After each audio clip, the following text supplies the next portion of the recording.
Agrarian reform. It is a 100-year-old of unfinished reform after the colonizer invaded the Philippines. Let us watch my video. A.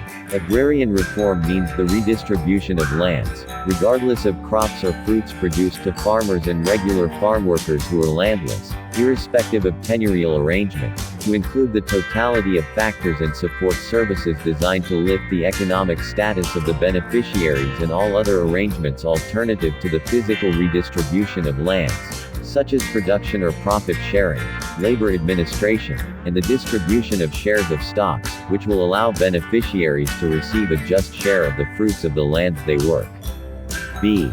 Agriculture. Agricultural enterprise or agricultural activity means the cultivation of the soil, planting of crops, growing of fruit trees, raising of livestock, poultry or fish, including the harvesting of such farm products, and other farm activities and practices performed by a farmer in conjunction with such farming operations done by persons whether natural or juridical.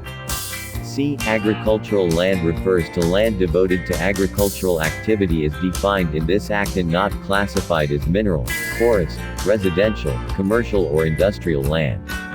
D. Agrarian dispute refers to any controversy relating to tenurial arrangements, whether leasehold, tenancy, stewardship or otherwise, over lands devoted to agriculture, including disputes concerning farmworkers associations or representation of persons in negotiating, fixing, maintaining, changing, or seeking to arrange terms or conditions of such tenurial arrangements.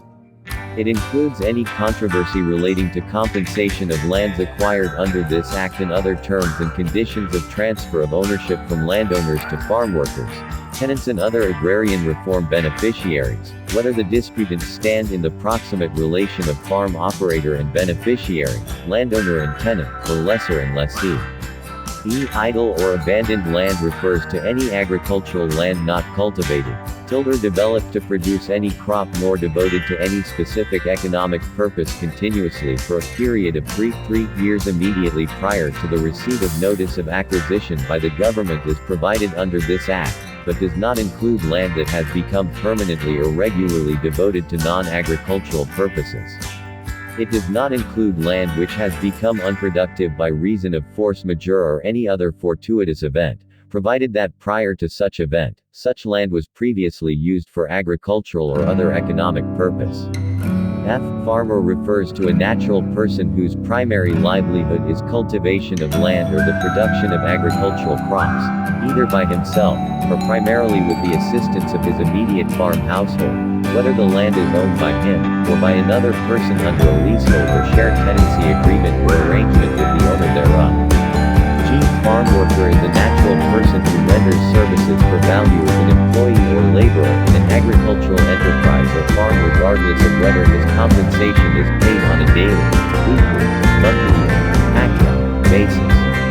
The term includes an individual whose work has ceased as a consequence of, or in connection with, a pending agrarian dispute and who has not obtained a substantially equivalent of regular farm employment. H. Regular farm worker is a natural person who is employed on a permanent basis by an agricultural enterprise or farm. I. Seasonal farm worker is a natural person who is employed on a recurrent, periodic or intermittent basis by an agricultural enterprise or farm, whether as a permanent or a non-permanent laborer, such as Devon, Cicada, and the like. J. Other farm worker is a farm worker who does not fall under paragraphs G, H, and I. K. Cooperative shall refer to organizations composed primarily of small agricultural producers, farmers, farm workers, or other agrarian reform beneficiaries who voluntarily organize themselves for the purpose of pooling land, human, technological, financial or other economic resources, and operated on the principle of one member, one vote.